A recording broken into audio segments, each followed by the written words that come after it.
ஒரு பெண் பாவத்தில் பிடிக்கப்பட்டாள். அவள் தவறு எல்லாருக்கும் தெரியும். ஆனா அவர்களுடைய தவறு யாருக்கும் தெரியாது. அவளை இழுத்து கொண்டு வந்தார்கள். நீதிக்காக இல்லை, தண்டிக்கத்தான்.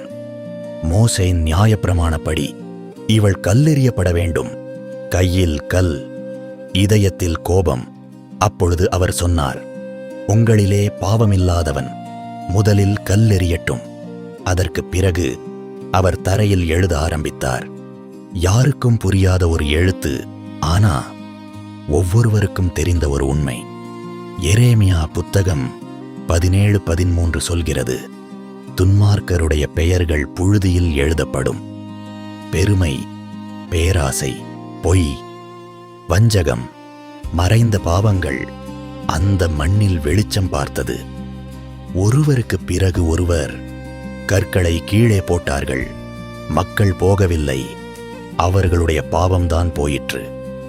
அங்கே நின்றது 2 பேர் மட்டும், பாவி மற்றும் இரட்சகர். நானும் உன்னை குற்றம் சொல்லவில்லை, இனிமேல் பாவம் செய்யாதே. மனிதர்கள் கல்லை எடுக்கிறார்கள், ஆனா தேவன் இதயத்தை பார்க்கிறார்.